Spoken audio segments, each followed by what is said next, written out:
한반도와 중흥과는 다르게 유교와 중앙집권이 자리잡지 못한 일본은 국왕을 정점으로 한 강력한 정부가 아닌 각지의 지방영주 세력들이 등장하며 무사라는 지배층과 봉건제가 생기고 이들 중 짱을 먹은 자가 쇼군이라 칭하며 일본을 지배했으나 1467년 무로바치 쇼군가가 후계 분쟁으로 약화된 뒤 전국시대가 시작되고 이를 평정하고자 한 인물이 등장하는데 그가 바로 오다 노부나가였습니다. 노부나가는 1534년 오와리의 영주 오다 노부히데의 아들로 태어났으나 어렸을 때부터 독특한 성격의 소유자로 기괴한 복장과 여러가지 기행으로 사람들의 입방아에 오르며 오와리의 얼간이란 별명을 얻게 됩니다. 때는 전국시대로 당시 오와리에 여러 세력이 존재하는 상황에 이런 정신나간 자가 영주가 되면 큰일이라며 다들 호들갑을 떨었지만 이 모든 게 적들의 경계심을 풀기 위한 페이크였다는 썰과 자질구레한 예법과 겉모습에 신경을 쓰지 않는 그의 성격이 당대 사람들 눈에 괴팍함으로 보였다는 썰이 있습니다. 어쨌든 그는 모두의 예상을 뒤엎고 자신을 불신한 가신당과 동생이 일으킨 반란을 진압하고 오와리의 여러 세력을 10년 만에 제압하고 통일하니 그의 나이 27살이었습니다. 그러나 예측 불가능한 전국시대답게 또 다른 위기가 노부나가를 덮칩니다.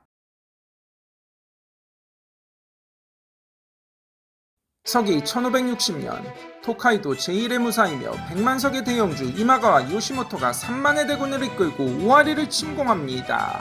여기에 맞선 노부나가는 2000의 병력으로 절체절명의 위기였으나 당황하는 부하들 속에서 노부나가는 홀로 노래하고 춤을 추니 이 꼴을 보고 부하들은 다들 영주가 미쳤다고 하고 혹은 자포자기한 줄 알고 절망했으나 폭우가 쏟아지는 밤 갑자기 2000의 부하를 끌고 어딘가로 향한 노부나가는 요시모토의 본진을 갑자기 습격하니 폭우 속에서 술 한잔 걸치며 방심하던 요시모토는 부하 5000과 함께 몰살당해버립니다.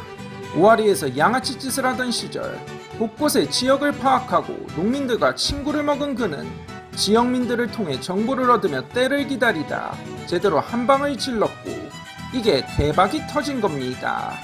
이렇게 1560년 오키하자마 전투로 명성을 얻고 미카와 마츠다이라 가무가 동맹을 맺어 이마가와를 견제한 뒤 처갓집 사이토 가무가 7년에 걸친 공방전 끝에 미노 지방을 손에 넣어 오와리 미노에 걸친 비옥한 노비 평야지대를 손에 넣고 1568년 쇼군 요시아키가 노부나가에게 도움을 청해 이를 명분 삼아 교토로 상경하니 주변에선 노부나가를 견제하기 시작합니다. 잘난 놈 다구리 법칙은 예로부터 전해오는 유구한 인간사회의 전통으로 노부나가도 그 법칙을 피할 수 없었습니다.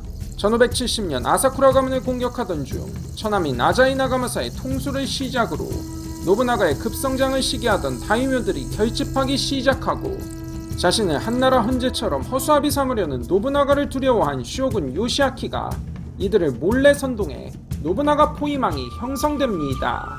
거기다 전국 최강의 군략가 다케다 신겐까지 가세해 3만의 다케다 대군이 교토를 향해 진군하며 동맹인 도쿠가와를 박살내고 진격을 거듭하니 그야말로 절체절명의 위기였으나 1573년 신겐이 급사하며 노부나가는 반격을 가해 쇼군 요시아키를 추방하고 미요시, 아사쿠라, 아자이 등을 차례차례 깨부숴 오히려 위기를 발판 삼아 천하인으로 급부상합니다.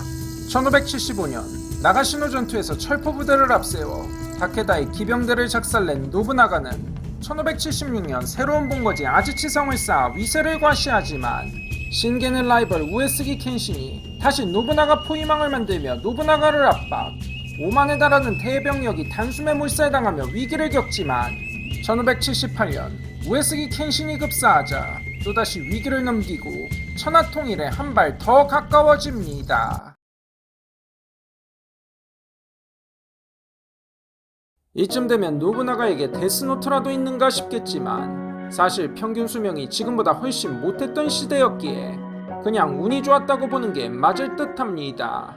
하지만 여기에 더해 운을 잡는 것도 또한 능력이었고 노부나가는 그 능력이 뛰어났다고 봐야 할 듯합니다. 매사 실용적이며 한 수 앞서보는 선견지명도 이런 그의 능력을 뒷받침하는 중요한 요소였습니다. 괴팍하고 더러운 성질머리와 다르게 매사 신중하고 치밀하게 판을 짜 완벽한 승리를 추구했으며, 또한 편견이나 관습에 얽매이지 않아 기독교나 서양 문물에 관심을 갖고 조총 같은 신무기를 대량 생산해 전술에 적극 활용했으며, 히데요시처럼 신분에 관계없이 인재를 발탁하는 등의 면모를 보여 오늘날 그를 혁신적인 경영자로 보기도 합니다. 그러나 반대파 영주들에게 가담한 불교 세력을 탄압하고 조정이 주는 벼슬을 거절하는 등 구세력의 반감과 원성을 쌓기도 하고, 부하들에게 엄격한 기준을 강요해 그러지 못할 시 철저히 엄벌해서 부하들을 두렵게 만듭니다. 부하들 입장에선 회사가 커져 대기업 간부가 되었지만 여전히 가차없이 갈구는 회장에게 원망과 두려움이 생기고, 이는 재앙으로 돌아옵니다.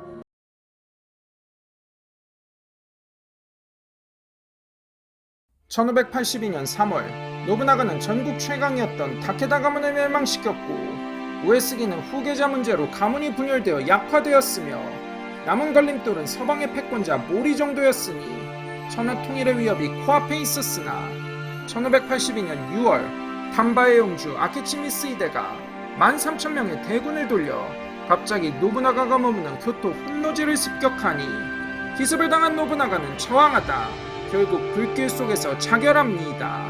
1979년 10월의 그날처럼 혼노지 해변은 여러 썰이 있습니다. 노부나가 휘하 명장인 아케치미스 이데는 노부나가와 달리 귀족적인 신사라 늘 노부나가와 성격 차이로 부딪혔고, 이게 심해져 구타나 욕설을 수없이 당하자 원한을 가졌다는 썰과 일본 황실과 귀족가의 권위를 무시하고 거침없이 구는 노부나가의 행태에 천하인을 넘어 그 이상을 원하고 있단 망상에 사로잡혀 일을 저질렀단 썰 등 일본의 수많은 영화나 드라마의 소재로 쓰이지만 여전히 오늘날에도 의문으로 남았습니다. 어쨌든 노부나가는 그렇게 천하 통일 직전에 좌절하고 전혀 예상치 못한 인간이 다음 천하인으로 등장하게 됩니다. 혁신적이며 실용적인 리더였으나 어찌 보면 그 급진성과 다혈질이 화근이 되어 결정적일 때 무너지게 된 오다 노부나가. 그러나 그가 이룩한 기반은 허사가 되지 않고 일본 통일의 기반이 됩니다. 시대를 앞선 혁신적인 리더 오다 노부나가의 일생이었습니다. 이만 마치겠습니다. 시청해주셔서 감사합니다.